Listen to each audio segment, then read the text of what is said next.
में तो गई जिस वीडियो के ऊपर हम बात करेंगे बिटकॉइन के बारे में, साथ ही में हम यहाँ पर डिटेल्स में बात करेंगे वज़ीरेक्स के बारे में, एंड अलोंग विद दैट हम यहाँ पे बात करेंगे ट्रम्प कॉइन के बारे में। और कल आपने देखा होगा कि ट्रम्प के इनॉग्रेशन के बाद हमें मार्केट में अचानक से एक फॉल देखने को मिला, जहाँ पर बहुत सारे लोग लिक्विडेट भी हुए होंगे। अगर आप देखोगे तो ऑलरेडी प्राइस था नियर अराउंड 109 के आसपास, एंड यहाँ से डायरेक्टली एक फॉल हमें बीटीसी में देखने को मिला है। तो अभी इस टाइम पे एग्जैक्टली क्या नेक्स्ट मूवमेंट होगी उसके ऊपर मैं आपको डिटेल्स में इस वीडियो के ऊपर बता दूंगा। सबसे पहले हम बात करते हैं कि ये जो फॉल है ये अचानक से क्यों फॉल हुई है। तो फॉल इसलिए हुई है क्योंकि आपको पता होगा कि ट्रम्प इलेक्शन जीतने से पहले ट्रम्प ने बहुत सारे प्रोमिसेस किए थे रिगार्डिंग द क्रिप्टोज, ठीक है। तो अब इस टाइम पे जैसे ही ट्रम्प प्रेसिडेंट बने, कल जो उनका इनॉग्रेशन था उस इनॉग्रेशन में उन्होंने कुछ भी मेंशन नहीं किया है अबाउट द क्रिप्टोज, तो जिसके कारण क्या हुआ है कि हमें मार्केट के ऊपर एक फॉल देखने को मिला है। तो ये एक मेजर रीज़न है जिसके कारण बीटीसी एंड बाकी ऑल्ट्स में फॉल हुई है। अब इस टाइम पे नेक्स्ट हम क्या यहाँ से एक्सपेक्टेशन लगाएंगे बीटीसी के प्राइस से। Right now if you can see, last time जब प्राइस आया था 99,000 पे, यहाँ से प्राइस में एक मूव आई थी। Again the price is near around the 99,000 zone. यहाँ से अगेन हम यही एक्सपेक्टेशन लगाएंगे कि बीटीसी में हमें थोड़ा बहुत मूवमेंट देखने को मिल जाए, ठीक है।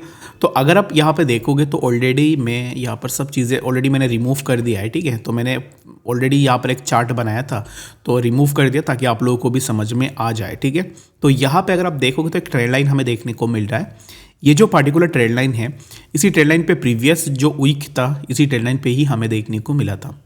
किसी वीक के बाद प्राइस ने एक अच्छा खासा मोमेंटम ली थी। Again we got a one more week on this trend line.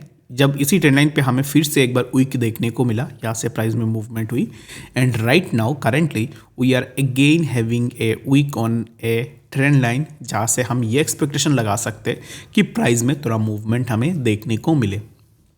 But for now we have to follow that. अगर हम अब इस टाइम पे ट्रेड भी ले रहे then our stop loss must be near around 99,290, okay. यहाँ पे हमें अपना स्टॉप लॉस रखनी है, इससे ज़्यादा स्टॉप लॉस हमें देनी है, ठीक है। तो जितने भी लोग अब इस टाइम पे पैनिक हो रहे हो एंट्री के लिए, अब इस टाइम पे सोच रहे हो कि लॉन्ग करे या ना करे, मेरे हिसाब से लॉन्ग पोजीशन अब इस टाइम पे बनेगी, और लॉन्ग पोजीशन लेने के बाद तुरंत हमें स्टॉप लॉस लगा देनी है 99,290। इसी जोन पे अगर आप अपना स्टॉप लगा दोगे दैट मीन्स कि अगर प्राइस नीचे भी आती है तो वहाँ पे आप विदाउट लिक्विडेशन मार्केट से निकल पाओ, ठीक है। तो ये मेरा एक्सपेक्टेशन है बीटीसी को लेकर। बाकी आपका क्या एक्सपेक्टेशन है, आप क्या अभी इस टाइम पे सोच रहे हो बीटीसी को लेकर, वो मुझे आप कमेंट सेक्शन में भी बता सकते हो, ठीक है।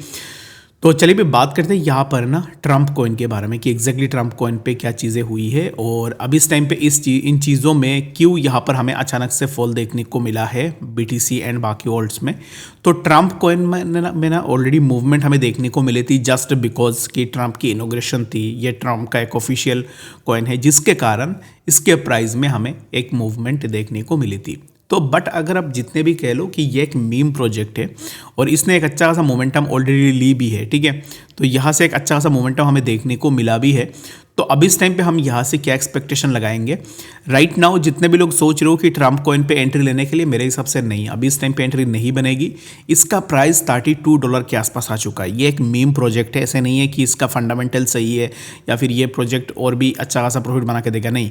ये एक फंडामेंटल प्रोजेक्ट है और according to the fundamental project यहाँ पर ना इस प्रोजेक्ट का जो प्राइस है वो ऑलरेडी ओवर हो चुका है। ये जब नीचे आएगा ना बहुत सारे लोगों को लिक्विडेट करके जाएगा, तो बेटर यही रहेगा कि इसको बिल्कुल भी अब इस टाइम पे हाथ ना लगाए। अगर आप सोच रहे हो एंट्री लेने के लिए, मेरे हिसाब से मत लो, ठीक है। इस टाइम पे बैठ जाओ। ये जो कॉइन है ये और भी नीचे आएगा, ठीक है। इन माय ओपिनियन इसके प्राइस हमें और भी नीचे देखने को मिलेगी।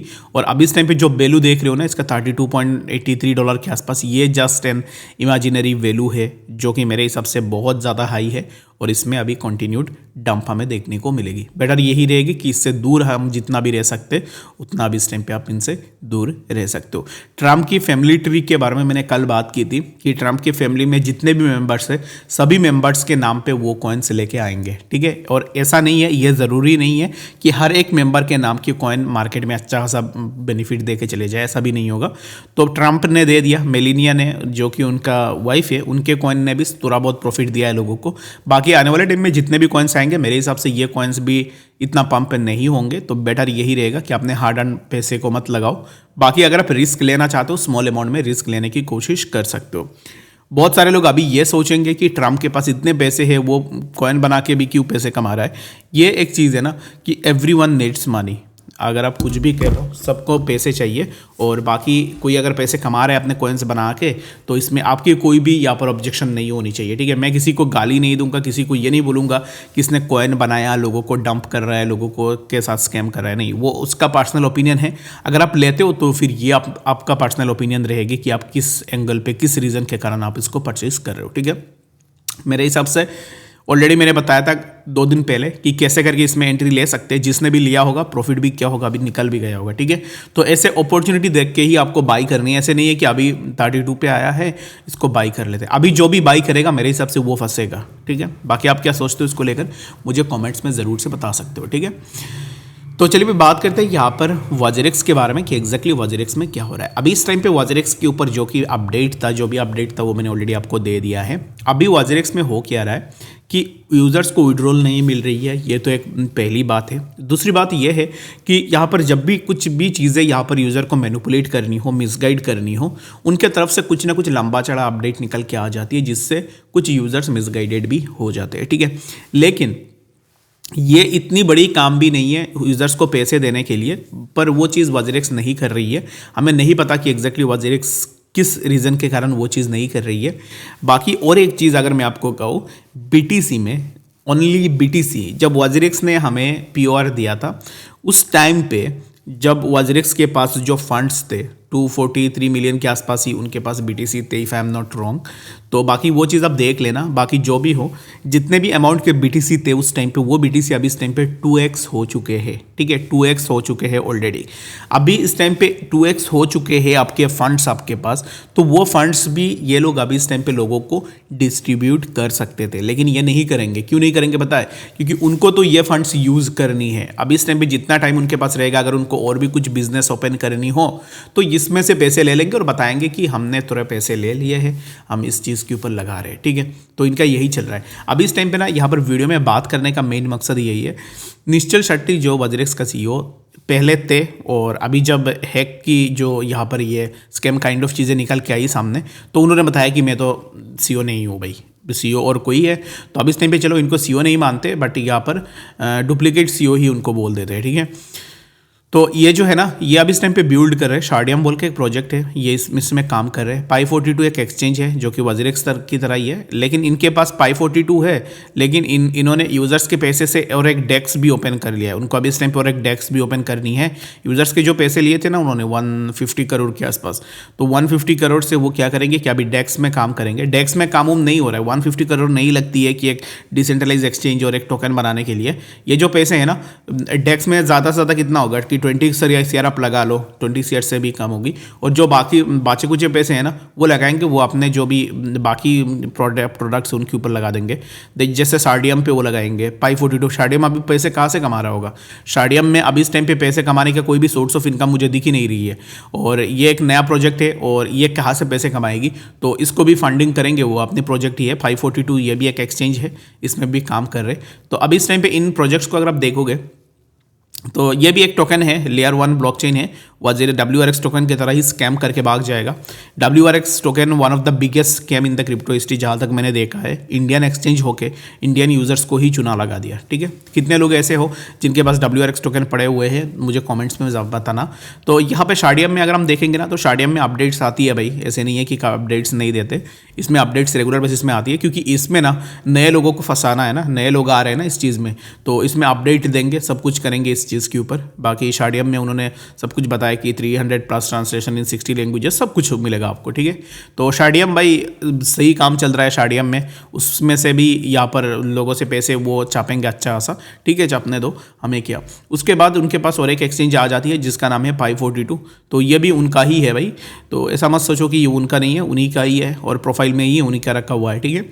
तो ये एक्सचेंज ना ज़्यादा चल नहीं पा रही है, क्योंकि वजीरेक्स वाला जो सीन हुआ है उस सीन के बाद जो हमारे बंदे हैं वो ऑलरेडी इसके ऊपर भी यहाँ पर बात कर रहे हैं कि पाई 42 के बारे में। तो बाकी ये ज़्यादा चल नहीं रही है, बाकी इसको भी फंडिंग करेंगे आने वाले टाइम में, टेंशन मत लो। तो ये है ना, ये इनका अभी इस टाइम पे जो काम है वो अभी इस टाइम पे इन चीज़ों के ऊपर कर रहे हैं, ठीक है। तो मुझे बताओ कि एग्जैक्टली आप लोगों को ये चीज़ पता थी या नहीं। बाकी कोई भी कुछ भी काम करे भाई, हमें कोई दिक्कत नहीं है। All we need is that कि जो यूज़र्स के पैसे हैं वो यूज़र्स को वापस करो। यूज़र्स के पैसे लेके आप बाकी अपना काम नहीं चला सकते हो, ठीक है। तो यूज़र के पैसे यूज़र को वापस कर दो। और इनिशियल की अगर आप देखोगे तो बैक इन 2021 2022 उस टाइम पे मैं भी फंसा था उनके बातों में, और मैंने वो WRX टोकन के ऊपर पैसे भी लगाए थे। तो वो जैसे बात करते थे back then at that time, तो मुझे ऐसा लगता था कि भाई ये तो वन ऑफ द बेस्ट बंदा है इंडियन क्रिप्टो कम्युनिटी में। तो बाकी मैं यही बोलूँगा ना कि जो जितना मीठा बातें बोलेगा ना अपने ट्विटर हैंडल पे लोगों को मैनिपुलेट करने के लिए, समझ जाना कि ये एक बहुत बड़ा रेड फ्लैग है, ठीक है। जितना मीठा आपको मिलेगा ना ट्विटर में कि यहाँ पर हमारे एक्सचेंज के बारे में, सब चीज़ों के बारे में बात कर रहा है, समझ लेना कि ये एक रेड फ्लैग हो सकता है। तो बाकी मैंने जो गलती की है मैं चाहता हूँ कि वो कोई और ना करे। और जब भी आप कोई भी इन्वेस्टमेंट लगा रहे हो, इंक्लूडिंग मी, अगर मैं भी आपको कुछ भी बता रहा हूँ उससे पहले खुद से एक बार रिसर्च करो कि आपको क्या करनी चाहिए क्या नहीं चाहिए, उसके बाद जाके अपने पैसे लगा सकते हो। किसी के ऊपर ट्रस्ट करके, किसी के ट्विटर पोस्ट देख के और किसी के ऊपर कोई बता रहा है आपको उसके ऊपर बेस करके आपको कोई भी अपना पैसे नहीं लगानी चाहिए, ठीक है। तो बाकी इस वीडियो के लिए फिलहाल इतने। आशा करता हूँ वीडियो के अंदर आपको डिटेल्स में बात समझ में आएगी। कुछ भी डाउट है कमेंट्स में जरूर से बताना। मिलते हैं अपडेट्स के साथ, तब तक के लिए गुड बाय।